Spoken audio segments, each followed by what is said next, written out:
Des trésors valant plusieurs milliers de dollars, en passant par les téléphones flambant neufs et jusqu'aux cités antiques, plongeons dans les eaux sombres et voyons ce que nous pouvons y dénicher. Imagine que tu te rendes en bord de fleuve pour y faire une promenade en bateau. Qui ne serait pas tenté de prendre quelques photos pour que les souvenirs de cette excursion restent à jamais gravés dans les mémoires? Oups, l'eau t'éclabousse. Heureusement, tu as pris tes précautions et placé ton appareil dans un sac étanche. Mais que se passerait-il si tu laissais tomber ton téléphone au fond de l'eau en même temps que son étui? C'est ce qui est arrivé à certaines personnes. Un plongeur professionnel et un youtubeur se sont immergés dans une rivière très appréciée des touristes, lesquels y avaient perdu une quantité d'effets personnels d'une valeur cumulée de 20 000 $, y compris des iPhones 9 et des bijoux. L'image d'une voiture sortie de l'eau te sera peut-être familière, que ce soit au cinéma ou au journal télévisé.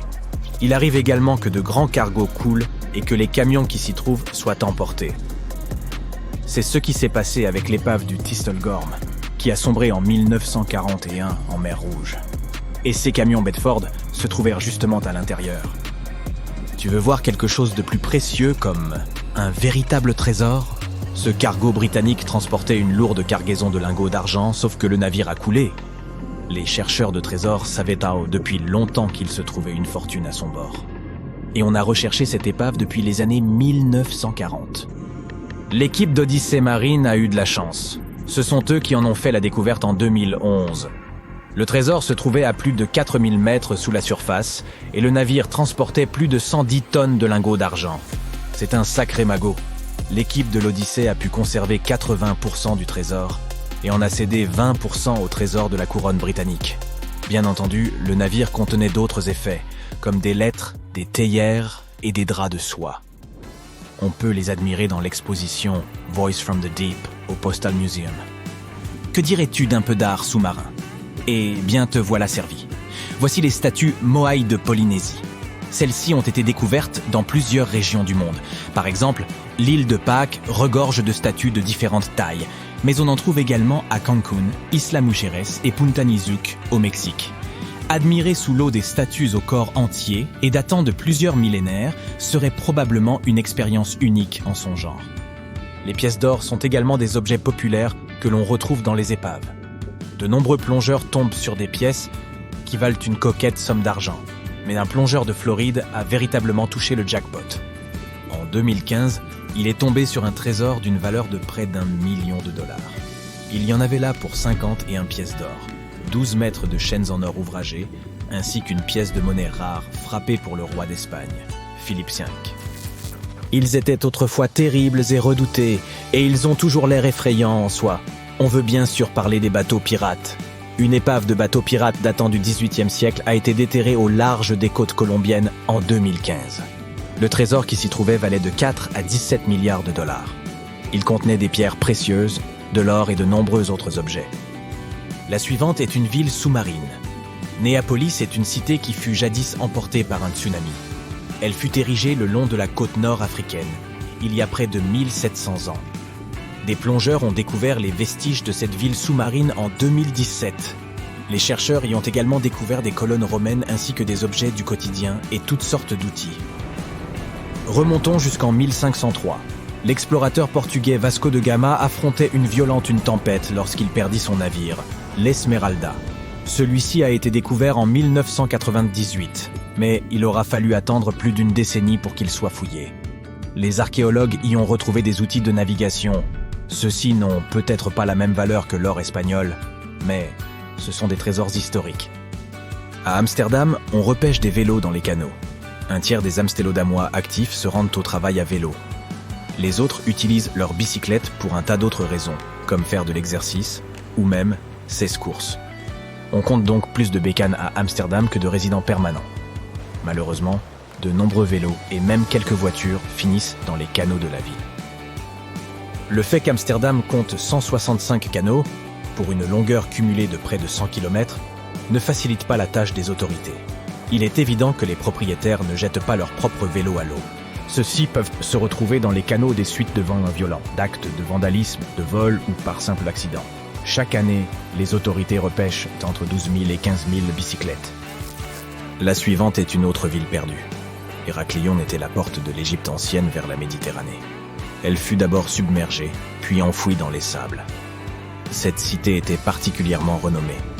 Tu en as peut-être même entendu parler, car elle est mentionnée dans la légende d'Hélène de Sparte et de Paris, le prince de Troie.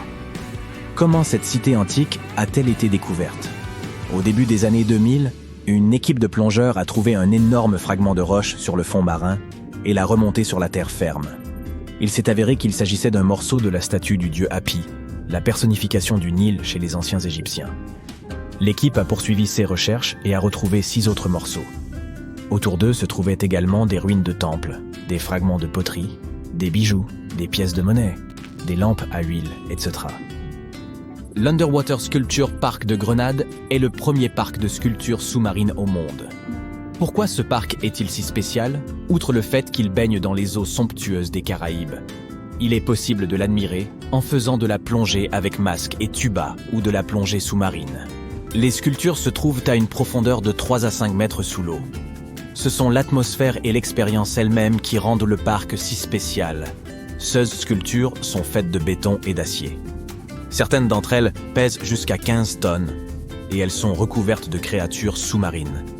Les statues ont été placées là pour aider à protéger les récifs, à maintenir la santé de l'écosystème et à restaurer la vie sous-marine dans cette zone. Les sous-marins sont conçus pour aller sous l'eau, on ne s'attendrait donc pas à les voir figurer sur cette liste. Pourtant, les sous-marins coulent bel et bien. Les plongeurs ont ainsi découvert de nombreux submersibles. Par exemple, un sous-marin australien a été retrouvé au large de la Papouasie-Nouvelle-Guinée, plus d'1 siècle après avoir coulé. Voici une autre ville submergée, mais celle-ci a été laissée sous l'eau volontairement. Les anciennes ruines de la cité du Lion, ou Xicheng, se trouvent dans un lac en Chine. Ce dernier a été créé en 1959, lorsque la vallée au pied de la montagne des 5 Lions a été inondée pour y créer une centrale hydroélectrique. La ville vieille de 1400 ans, aujourd'hui en ruine, a ainsi été submergée et a demeuré ainsi pendant plus de 50 ans. Elle est restée intacte au fond du lac, jusqu'à ce que son exploration ne commence en 2001. Les plongeurs ont alors découvert que de nombreuses structures, sculptures, lions gardiens et autres arches étaient encore préservées. Les chercheurs ont cartographié et documenté Xicheng. Ils ont également cherché un moyen d'éviter que ces structures ne soient endommagées davantage. Et en 2011, la ville a été déclarée vestige historique protégé. Lorsque tu admireras les ruines de la cité du Lion pour la première fois, tu en auras le souffle coupé. Imagine-toi nager dans ces eaux sombres. En approchant de la cité, tu apercevrais ses immenses murailles et ses multiples sculptures. Fabuleux, n'est-ce pas? Le musée sous-marin de Cancun est probablement le plus grand musée de ce type au monde. Il n'a pas été perdu en soi, mais il abrite désormais son propre écosystème aquatique. Qui ne voudrait pas combiner la plongée sous-marine avec la visite d'un jardin de classe mondiale comptant 500 sculptures? Éparpillées à 9 mètres sous la surface, ces sculptures sont fabriquées à partir d'un béton marin au pH neutre afin de pouvoir demeurer au fond de l'océan. De plus, ici, les sculptures évoluent au fil du temps, contrairement à ce qui se passe dans un musée traditionnel. En effet, elles s'intègrent à l'environnement sous-marin et abritent diverses espèces végétales et animales. Dans une installation, près de 450 figurines grandeur nature sont regroupées pour évoquer la coexistence harmonieuse de l'humanité. Il y a aussi l'Anthropocène, qui est une véritable coccinelle Volkswagen submergée, placée près du récif de Manchon.